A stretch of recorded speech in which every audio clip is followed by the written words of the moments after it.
Sometimes a woman doesn't wake up because of a thunderclap, but because of a silence that suddenly sounds wrong.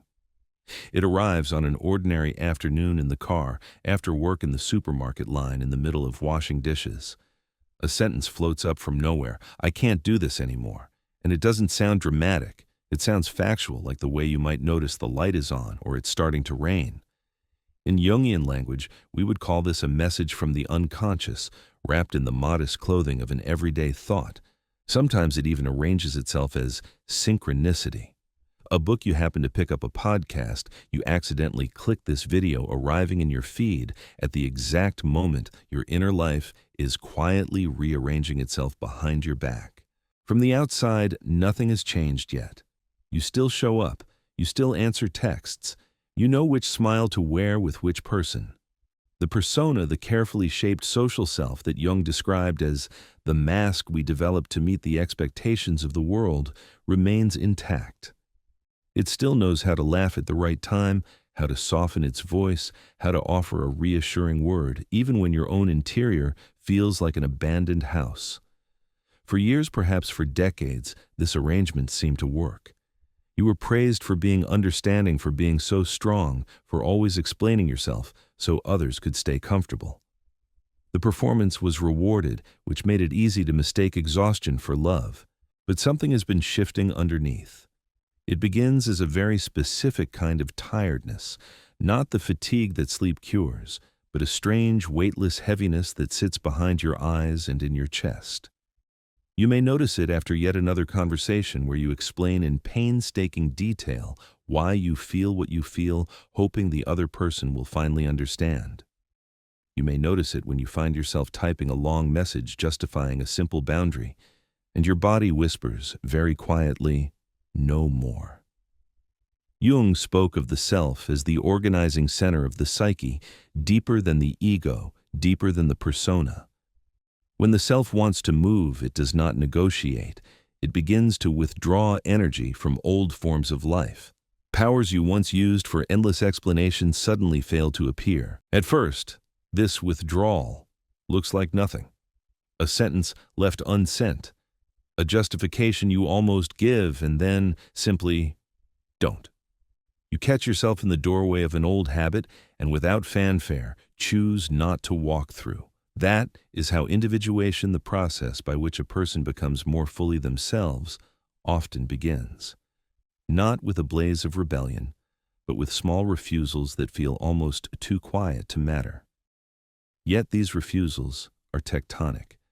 Each time you do not translate your inner world for someone who has no intention of really listening, energy that once flowed outward falls back into your own depths. The soul, which has long been offering its lifeblood to keep fragile bridges alive, begins to drink itself back. For many women, this moment is accompanied by confusion. There is a subtle guilt, as if you are breaking an invisible law. Since girlhood, you were trained in a particular pattern. To explain yourself is to be good. To be transparent is to be kind. To be endlessly available is to be loving. You learned early that your presence needed a reason. If you laughed too loudly, you scanned faces to see whether you needed to apologize. If you felt sad, you found rational words for it, so no one would be disturbed by its rawness. Over time, you became a commentator on your own existence, adding footnotes to every feeling so that others would not misread you. This pattern, so common it is almost invisible, is not just personal. It is archetypal. It belongs to the collective field of the feminine in our culture, the archetype of the translator, the one who makes herself understandable so she may be allowed to stay. When a woman begins to loosen this archetype, the collective trembles a little. People around her sense that something is different. They may say she has become distant, closed, not like she used to be. They do not see that what is fading is not her heart, but the compensatory performance that kept everyone else comfortable at her expense. From the inside, this change feels like entering a liminal corridor. You are no longer willing to perform the old role, but you do not yet know who you are without it. The persona has cracked, revealing a silence beneath it that is not empty but unoccupied, like a room in your own house you somehow never entered. This is the threshold. The life you built through justification, rescuing, and seeking recognition begins to loosen its grip, not because you have declared a grand revolution, but because your soul has quietly stopped funding what no longer serves it. When the persona begins to loosen, the psyche enters a liminal dusk, a kind of inner twilight where old patterns no longer feel inhabitable, but the new ones have not yet taken shape. In Jungian psychology, this is the moment the unconscious steps forward with greater authority, drawing the woman inward toward a deeper center she has not yet learned to trust. It is not a collapse, it is a calling. And yet it feels at first like being unmoored, like waking up in a life whose architecture you built with such care, only to realize the walls no longer recognize you. This is when the second pattern, emotional rescuing, begins to dissolve, often through a kind of subterranean fatigue that no longer permits the old overextensions. Women who carry this pattern frequently describe a sudden inability to absorb the emotional chaos of others. It is not that they don't care. It is that something ancient within them refuses.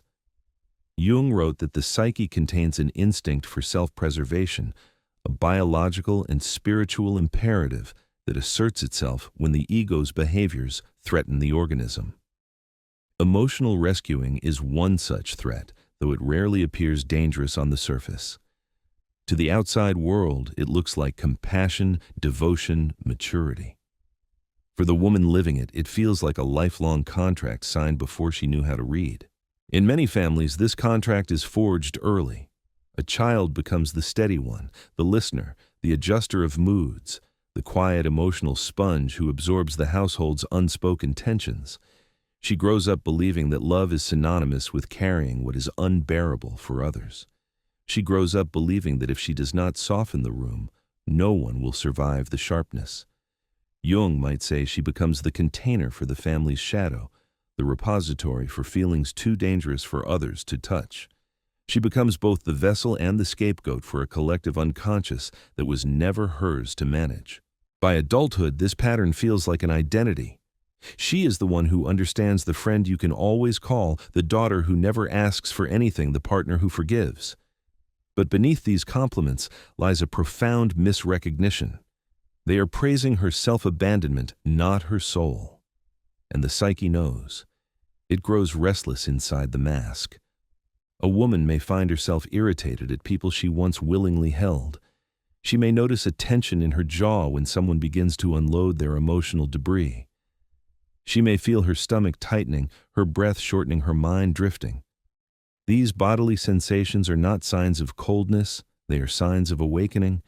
Somatic wisdom always precedes conscious insight. The body refuses first, the mind catches up later. Soon, situations that once felt normal begin to feel intrusive, even invasive. The friend who calls only to vent suddenly feels impossible to tolerate. The family member whose crises dominate every gathering seems to drain the air from the room. The partner who leans on her emotional labor without doing their own soul work appears not vulnerable, but dependent. And when she finally steps back or even hesitates, guilt rises like a tidal wave. This guilt is not hers. It is the echo of centuries in which women were taught that their worth rested in their ability to absorb the emotional weight of others. Jung would say this guilt belongs to the collective mother archetype in its distorted form, a shadowed version of nurturing where giving becomes a slow form of self-erasure. In the liminal space, this guilt must be confronted. The woman learns to distinguish between compassion and compulsion, between loving someone and rescuing them from their own necessary descent. True compassion has boundaries. False compassion has none. False compassion feeds on her life force not out of love, but out of fear, fear that without her others will fall apart and she will be blamed for their collapse. This fear is the child's fear, not the woman's. It belongs to the era before she had power. As she steps back, the world around her shifts. Some people grow angry, accusing her of selfishness. Others become confused, wondering why she has changed. In truth, she has not changed. She has simply stopped participating in the dynamics that kept them comfortable. She has stopped being their mirror, their mother, their emotional crutch. She has stepped out of the archetypal role they projected onto her. And in doing so, she enters the underworld of her own psyche, the descent that every mythic woman must make. This descent is not an abandonment of others, it is a return to the self. In Jungian terms, the self begins reabsorbing the psychic energy she once poured into maintaining relational illusions. This reclamation feels like loneliness at first. But loneliness is not isolation. It is an emptying out, a sacred clearing. And in that clearing, the woman begins to hear the faint echo of her own voice. There is a moment in every woman's descent when the landscape around her grows strangely still. The outer world continues, conversations, obligations, the rhythmic machinery of ordinary life. But she feels herself moving beneath it, as though walking along a riverbed while everyone else skims the surface above. This sensation is the entrance into what Jung called the underworld of the unconscious, the psychic realm, where forgotten truths, abandoned instincts, and unclaimed shadows gather like exiles waiting to be named. No one descends here willingly. The descent is summoned, not chosen. It begins the moment she stops rescuing, stops explaining, stops performing, and the psyche, freed from its outward compulsions, turns her attention inward with a force she can no longer ignore. Here in this subterranean world, she meets the part of herself she's been taught to fear, the shadow.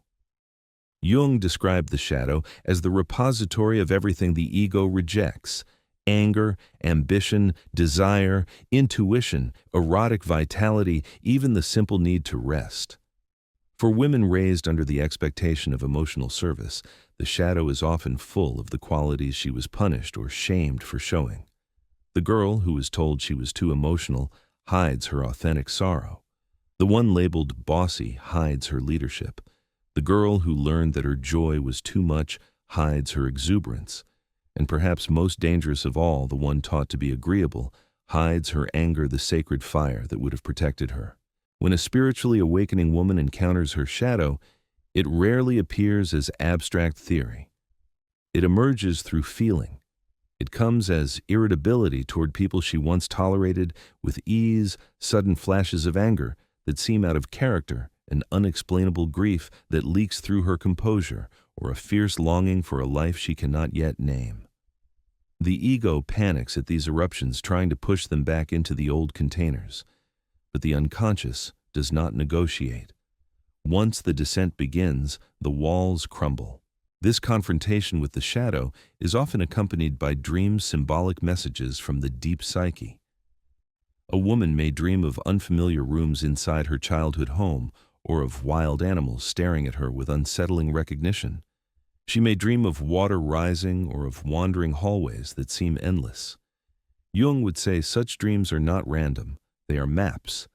They show her what she has silenced, where she has abandoned herself, and the instincts waiting to return. But the shadow is only one layer of the underworld.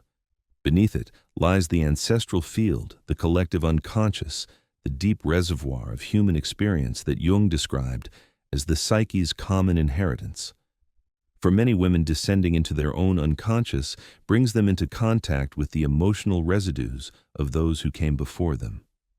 They begin to sense patterns that are older than their personal story. The grandmother who endured silently, the mother who carried the emotional burdens of everyone around her, the lineage of women who learned that their value lay in softness, compliance, service. These patterns live in the body like old weather. They shape instinct, expectation, even posture. The woman awakening now is not only confronting her personal wounds, she is confronting the psychic memory of the feminine lineage that trained her to disappear.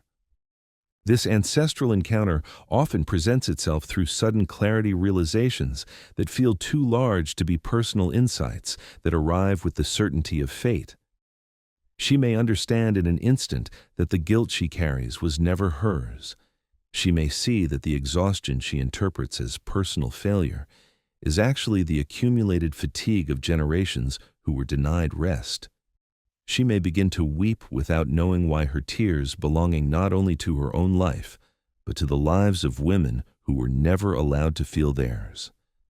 This is not emotional collapse, it is the psyche clearing space for a new inheritance, And then, almost inevitably, she must face the father complex, the internalized structure of masculine recognition and approval she once depended on to feel real. Jung used the term complex to describe emotionally charged patterns that operate autonomously within the psyche. The father complex is particularly potent for women, the longing to be seen by the masculine, acknowledged by it, validated by it.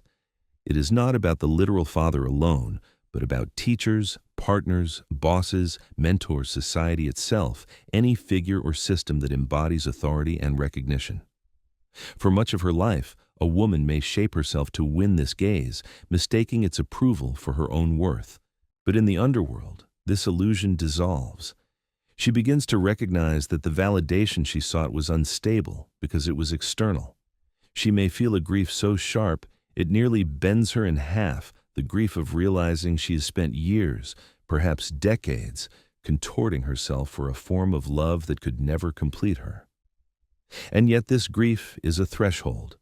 For the first time she glimpses what Jung called the inner masculine, the animus, not as a harsh critic or gatekeeper, but as a potential ally, an inner voice of clarity, logic, direction, and sovereignty that belongs entirely to her. To reach it, she must release the external father imago. This release feels like a death, but it is necessary. Only when she stops performing for the outer masculine can she hear the quiet authority of the inner one.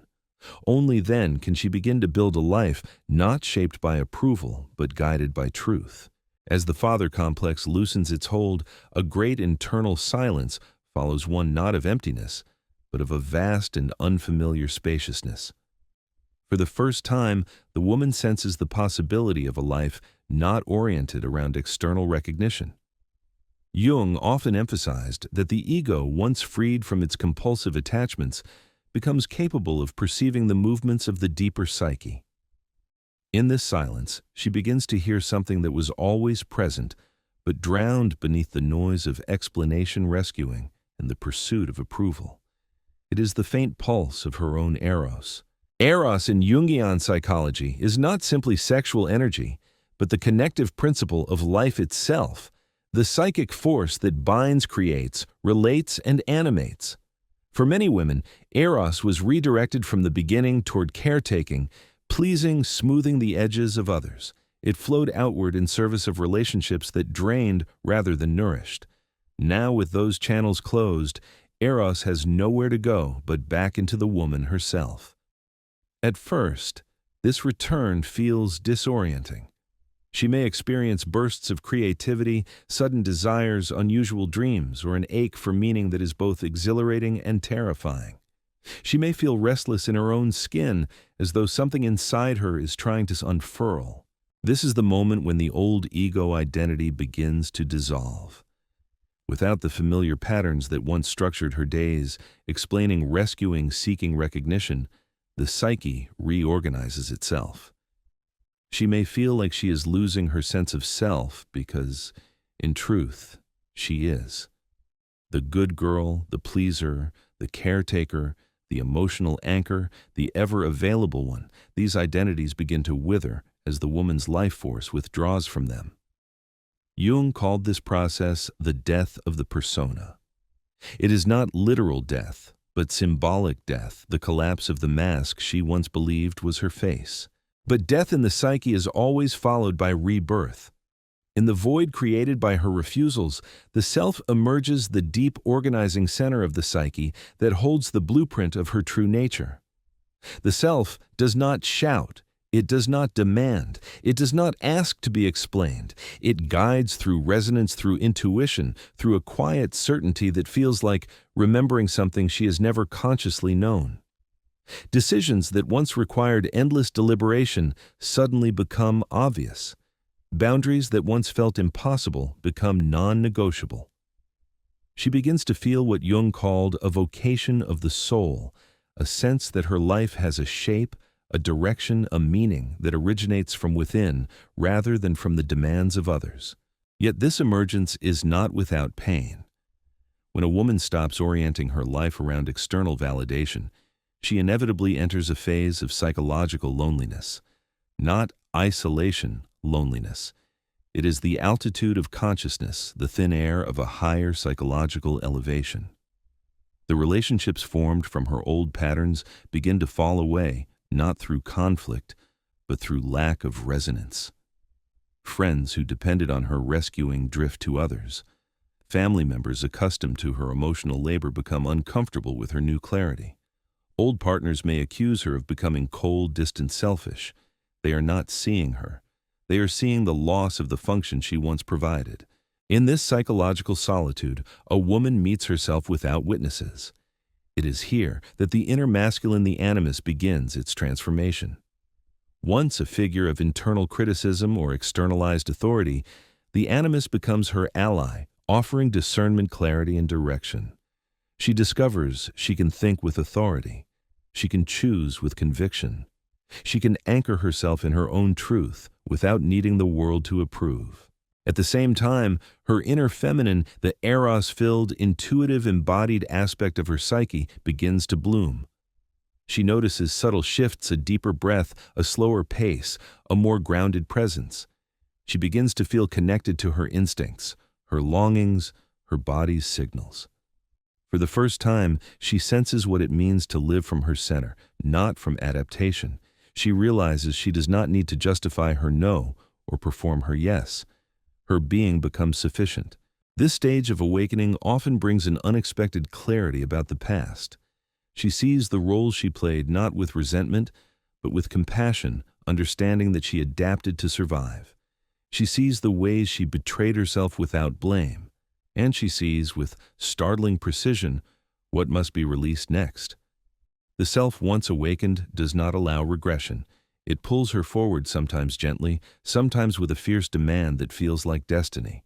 In this stage, her perception refines. She becomes exquisitely sensitive to energetic dynamics, who drains her, who nourishes her, who meets her at depth, who only seeks her function. It is not judgment, it is discernment. The woman who once rescued now witnesses. The woman who once explained now observes.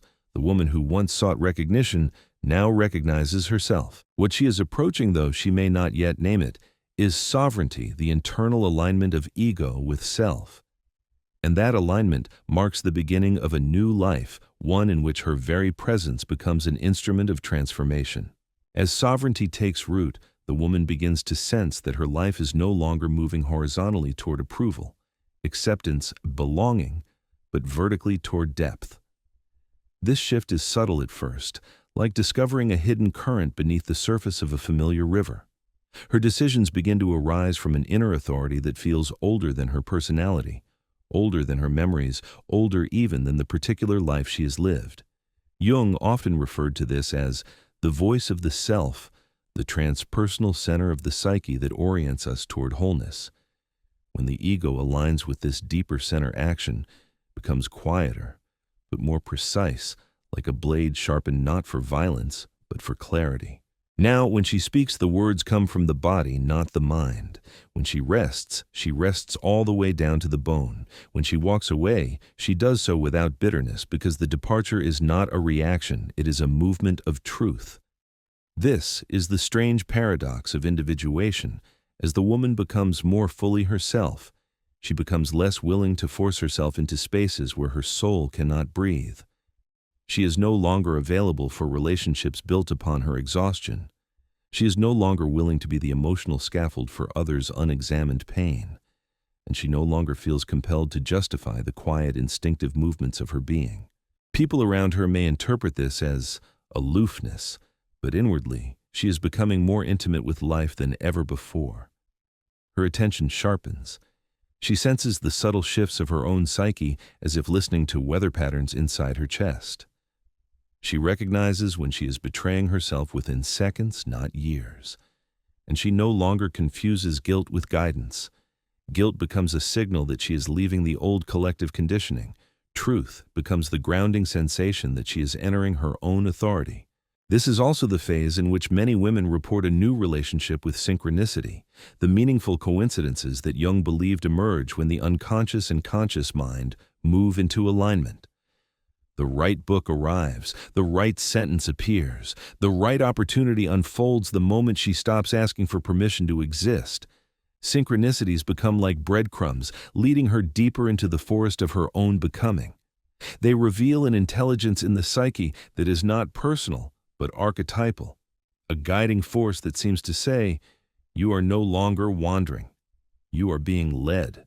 At the same time, her relationship to solitude transforms. The loneliness that once felt like exile now feels like sanctuary. She realizes she can sit with herself without dissolving. She can feel her own emotions without translating them for an audience. She can experience pleasure, grief, intuition, and vision without explaining them to anyone. This inner companionship marks the healing of the child within the one who once believed she needed to rescue others to be worthy of love, the one who once believed she needed to soften herself to be allowed to stay. Now the child rests, and when the child rests, the woman rises. With this rising comes a new form of perception, what depth psychology might call symbolic vision. She sees the world through archetypal eyes. The arguments in her family are no longer personal failures. They are reenactments of ancestral patterns seeking resolution. The relationships that fall away do not signify loss, but the closing of karmic loops. The new connections that arrive carry a resonance that feels like recognition from another lifetime. Life becomes less a battlefield and more an unfolding myth, one in which she is both protagonist and witness actor and observer, the one who journeys and the one who interprets the journey. And then, almost without noticing, she begins to teach not through advice but through presence. Other women feel something in her, something unspoken but unmistakable. They see the way she holds herself, the way she says no without apology, the way she listens without rescuing, the way she exists without permission. Her sovereignty activates something dormant in them. Her wholeness becomes an invitation. The generations behind her feel it too. Daughters born or unborn receive the silent transmission. You may exist without justification. You may love without self-erasure. You may walk away without guilt. You may take up space without apology. This is how lineage heals, not through dramatic declarations, but through quiet revolutions in the psyche of one woman who chooses to belong to herself. At the far horizon of this journey lies homecoming, the return to the self. This homecoming feels like standing in the center of a vast inner temple, one she has been building stone by stone each time she said no to what diminished her, and yes to what aligned with truth. She realizes that nothing she released was ever truly hers. The only things that remain are the ones that resonate with her essence. The relationships that stay deepen. The work that stays stabilizes. The life that stays becomes an expression of her inner alignment. And in this place, she discovers a final revelation, the quiet masterpiece of Jungian individuation. The soul does not blossom by striving. It blossoms when we finally stop abandoning it. If these words have touched a place you recognize, if you feel the stirrings of your own descent, your own awakening, your own quiet revolution, I invite you to stay on this journey with me. Like, share, or comment if you feel called, and subscribe if you want to continue exploring the deep psychological and spiritual dimensions of feminine consciousness and Jungian transformation.